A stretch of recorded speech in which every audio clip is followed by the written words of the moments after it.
अब देखिए, एक बात तो आप मानेंगे, आजकल के ज़माने में हर किसी के सोशल मीडिया फीड पे, इंस्टाग्राम या यूट्यूब पे एक रील या एक व्लॉग चिप रिलेटेड तो आ ही चुका होगा या आने वाला ही होगा। अब पता है इससे एक दिक्कत क्या आएगी?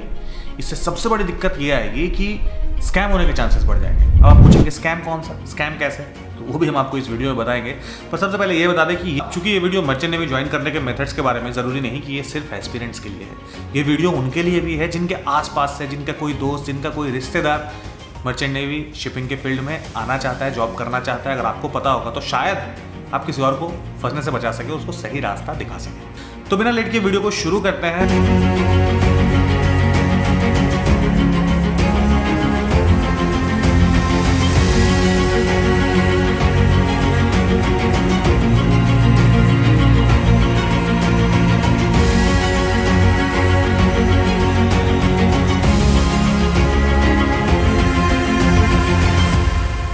इस वीडियो में हम आपको क्या क्या बताएंगे वो पहले बता देते हैं। सबसे पहली चीज कि मर्चेंट नेवी ज्वाइन करने के सारे मेथड्स, सारे सही मेथड्स हम आपको बताने वाले हैं। दूसरी चीज कि कौन सा मेथड से अगर आप ज्वाइन कर रहे हैं तो वो भी किसके लिए सही है। मतलब अगर आप डेक साइड ज्वाइन कर रहे हैं या इंजन साइड ज्वाइन कर रहे हैं या फिर रेटिंग में ज्वाइन कर रहे हैं, ऑब्वियसली फाइनल डिसीजन आपका होगा, पर एक छोटी सी गाइडेंस तो हम यहाँ पे आपको दे ही सकते हैं। तीसरी चीज और सबसे इंपॉर्टेंट कि भैया क्या नहीं करना है इस फील्ड को ज्वाइन करते समय, जो कि आपको और आपके आसपास वालों को फंसने से बचाएगा। तो भैया जी, मर्चेंट नेवी ज्वाइन करने के लिए सबसे पहले ज्यादातर लोग भागते हैं जीपी रेटिंग की तरफ। क्यों? क्योंकि ये होता है 10th बेसिस पे और लोगों को लगता है कि कम से कम पढ़ाई में जो है नौकरी शुरू कर दी जाए। पर सही बताएं तो ये ऑप्शन सबके लिए नहीं है। अगर आपके पास जिंदगी में आगे पढ़ने लिखने के ऑप्शन है ना, 10th के बाद अगर आप पढ़ाई कर सकते हैं, फैमिली आपकी सपोर्ट कर सकती है उस तरह से फाइनेंशियली, तो आप पढ़ाई कीजिए। जिनके सिचुएशंस टफ है, हार्श है, जिनको रिस्पॉन्सिबिलिटी कम से लेनी है, आगे ऑप्शंस नहीं बचे पढ़ने के, उनके लिए जीपी रेटिंग एक अच्छी कोर्स है। ये 6 महीने का कोर्स होता है, जो कि अगर आप अच्छे मैरीटाइम ट्रेनिंग इंस्टीट्यूट से करेंगे, जैसे कि कुछ कंपनीज ऐसी है जिन्होंने खुद का ही मैरीटाइम कॉलेज चलाया हुआ है। इसी के साथ साथ कुछ और रेप्यूटेड कॉलेज है जैसे कि न्यूसी गोवा, टीएस रहमान। अब इन सारे कॉलेज से अगर आप करते हैं तो भी आपको जॉब मिलने के चांसेस काफी ठीक ठाक हो जाते हैं, क्योंकि इसका फी 2 से 4 लाख तक तो है। और 6 महीने में इतने पैसे लगाने के बाद अगर आपको जॉब ना मिली तो समझ जाओ दिक्कत वाली बात है। फिर आप पड़ेंगे किसी एजेंट के पीछे और वो एजेंट आपसे फिर से पैसे मांगेगा 3-4 लाख रुपए शिप पे चढ़ाने के। और अगर ये करके आप शिप पे जा रहे हैं तो आपके पास जॉब ऑप्शंस में 3 डिपार्टमेंट होंगे, क्योंकि शिप पे 3 ही डिपार्टमेंट होते हैं, डेक, इंजन या गैली। अगर डेक साइड में आप जाते हैं तो आपकी शुरुआत होगी ट्रेन यूएस से और धीरे धीरे प्रमोशन होते होते आप पोसन या पंपमैन बनेंगे। और अगर आप जीपी रेटिंग करके इंजन साइड ज्वाइन करते हैं, मतलब शिप के इंजन डिपार्टमेंट में, तो आपकी शुरुआत होगी ट्रेनी ऑयलर से और फिर आप धीरे धीरे ऑयलर यानी कि ऑयलर, मोटरमैन, फिटर तक जा सकते हैं। और अगर आप गैली डिपार्टमेंट में ज्वाइन करते हैं तो आपकी ज्वाइनिंग होगी जीएस यानी कि जनरल स्टीवर्ड में, और फिर आप अपने अच्छे काम के बदौलत प्रमोशन लेके चीफ कुक बन सकते हैं। बाकी बात रही जो लोग ये कहते हैं कि सर हम जीपी रेटिंग करके ऑफिसर भी बन सकते हैं, तो जी हाँ, बिल्कुल बन सकते हैं, पर उसमें और कॉम्प्लिकेशंस है और लाइफ थोड़ा सा टफ है, सी टाइम की ज्यादा रिक्वायरमेंट है। तो मैं कभी भी ये सजेस्ट नहीं करूंगा कि अगर आपको ऑफिसर बनना है कल को तो आप जीपी रेटिंग करें। तो इसके बाद आता है सबसे ज्यादा फेवरेबल कोर्स, और वो है डेक डिपार्टमेंट का डीएनएस, यानी कि 1 साल का डिप्लोमा इन नॉटिकल साइंस, जो अल्टीमेटली आपको बीएससी नॉटिकल साइंस तक भी पहुंचा सकता है और आपको डेक ऑफिसर बनाता है। अब इस कोर्स की क्वालिफिकेशन है 10+2। उसके बाद आप इसमें अगर 60% ला रहे हैं पीसीएम में, यानी कि physics, chemistry, math. Biology students हमेशा पूछते रहते हैं, तो सॉरी ब्रो, बायोलॉजी या आर्ट्स आपने लिया है 12th में तो ये ऑप्शन आपके लिए नहीं है।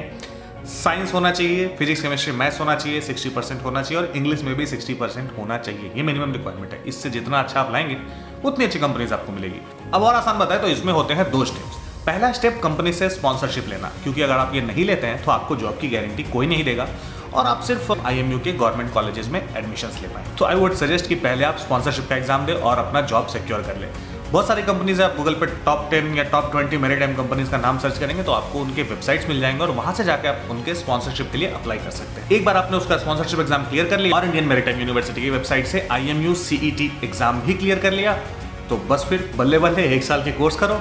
उसके बाद शिप पे चले जाओ ट्रेनिंग के लिए, और ट्रेनिंग के बाद फिर से एग्जामिनेशंस होंगे। तो ये बिल्कुल भी मत सोचना कि आगे पढ़ाई नहीं करनी पड़ेगी। जैसे जैसे आप ऊपर बढ़ेंगे ये एग्जाम्स भी टफ होंगे। अगेन इसमें जाने के लिए आपको मेंटली प्रिपेयर करना पड़ेगा, क्योंकि जैसा आप वीडियोस में देखते हो शिप पे जाके आप रील्स नहीं बनाने वाले हो, बल्कि लिटरली काम करने वाले हो। स्पेशली ट्रेनिंग पीरियड में आप पे काम का लोड शायद थोड़ा ज्यादा हो सकता है, ताकि आप आगे अच्छे ऑफिसर बनने के लिए तैयार हो पाए। डीएनएस का 2 बैच चलता है, एक अगस्त बैच और एक फरवरी बैच। IMU CET का एग्जाम सिर्फ और सिर्फ अगस्त बैच के लिए होता है कि आपको अगस्त से 3-3.5 महीने पहले IMU के वेबसाइट पे फॉर्म्स मिलने शुरू हो जाएंगे। मान लीजिए आप इस बार स्पॉन्सरशिप क्रैक नहीं कर पाए तो फरवरी में एक और बैच शुरू होता है, जहां पे सारे तो नहीं पर बहुत सारे कंपनीज अपना फॉर्म फिर से निकालते हैं स्पॉन्सरशिप के लिए। और अगस्त बैच के लिए जो आपने IMU CET की रैंक ली थी उसके बेसिस पे आप फरवरी में भी उनमें एडमिशन ले सकते हैं, मतलब उन गिने चुने कंपनीज के गिने चुने ट्रेनिंग इंस्टीट्यूट्स में। अब डेक्स साइट ज्वाइन करने के लिए एक और कोर्स आता है बीएससी, जिसमें बहुत सारी कंपनी स्पॉन्सरशिप नहीं देती है, पर कुछ कंपनीज फिर भी देती है। बस इसके लिए भी आपको IMU CET देना पड़ेगा। इंडियन मैरीटाइम यूनिवर्सिटी के वेबसाइट पे ही फॉर्म मिलेगा।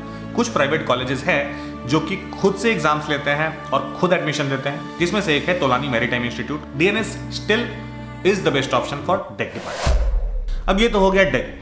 अब मान लीजिए आपके अंदर इंजीनियरिंग का कीड़ा है, मतलब आपको इंजीनियर बनना है शिप पे, तो इसमें फायदा ये है ना भाई कि आपको शोर जॉब्स शिप के बाद काफी सारे मिलेंगे। मतलब टेक्निकल जॉब्स शोर पे काफी हैं, ऐसा नहीं कि डेक साइड से नहीं है, इंजन साइड से ज्यादा है। तो इंजीनियर बनने के लिए आपको क्या करना पड़ेगा? इसके लिए आपको ऑब्वियसली 4 साल का ही कोर्स करना पड़ेगा, जैसे आप किसी और इंजीनियरिंग कॉलेज से करते हैं। फर्क इतना है कि इस समय आपको मैरीटाइम इंस्टीट्यूट से करना पड़ेगा। उसके लिए भी इंडियन मैरीटाइम यूनिवर्सिटी की वेबसाइट से आप फॉर्म्स भर सकते हैं। अगेन कुछ प्राइवेट कॉलेजेस हैं जैसे कि तोलानी, जो खुद का एग्जाम्स लेते हैं। इसमें आपके पास और ऑप्शन है कि अगर आपने मैकेनिकल इंजीनियरिंग कर रखी है 4 साल की, तो आप 1 साल का GME कोर्स कर सकते हैं और फिर शिप पे जा सकते हैं। 6 महीने की ट्रेनिंग होगी, 6 महीने की ट्रेनिंग के बाद आप एग्जाम देंगे, फिर बनेंगे 4th इंजीनियर। या फिर अगर आपने 1 साल मैकेनिकल इंजीनियरिंग करी है तो आप किसी भी मैरीटाइम इंस्टीट्यूट में लेटरल एंट्री ले सकते हैं, यानी कि 1 साल के बाद आप सीधे ही उस कॉलेज में जाके मैरीटाइम में इंजीनियरिंग कर सकते हैं और आप शिप पे जा सकते हैं। अब एक और ऑप्शन बनता है जो आजकल काफी पॉपुलर हो रहा है, और मेरे कमेंट सेक्शन में भी इसके लेके कुछ सवाल आए थे कि सर ETO के लिए कुछ बताओ, यानी कि इलेक्ट्रोटेक्निकल ऑफिसर। अब इसके लिए आपने क्या करी होनी चाहिए? या तो 3 साल का डिप्लोमा या 4 साल की डिग्री, यानी कि इंजीनियरिंग करी होनी चाहिए इलेक्ट्रिकल में, इलेक्ट्रॉनिक्स में। तो इन चीज़ों में अगर आपने इंजीनियरिंग करी है, ये सारी डिटेल्स आपको IMU के साइट पे मिल जाएंगे या फिर DG शिपिंग पे मिल जाएंगे। इसके बाद 4 महीने का एक कोर्स होता है जो आप किसी अच्छे मैरीटाइम इंस्टीट्यूट से करेंगे और फिर किसी कंपनी में एज एन ETO ज्वाइन करेंगे। पहले ट्रेनिंग में ज्वाइन करेंगे, अगेन फिर इसके लिए भी एग्जाम होगा और वो क्लियर करने के बाद आप ETO बन जाएंगे। एक और चीज जो काफी लोग मेरे से पूछ चुके हैं कि सर ITI करने के बाद क्या ऑप्शन है? तो देखो यार, ITI करने के बाद मैकेनिकल से कुछ भी, इंजीनियरिंग में तो कोई ऑप्शन नहीं है आपके पास।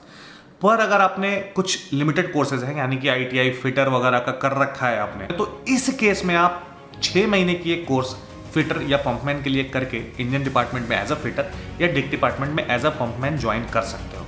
सिमिलरली कुछ लोग जिन्होंने होटल मैनेजमेंट कर रखा है, वो भी STCW कोर्सेज करके CDC लेके चीफ कुक के लिए अप्लाई कर सकते हैं। बट आई वुड अगेन से कि बेटर है कि आप GP रेटिंग करो, ओपन CDC के चक्कर में मत पड़ो। That brings me to the point कि ओपन CDC क्या है और ये स्कैम जिसके बारे में मैं शुरू में बोल रहा था वो क्या है।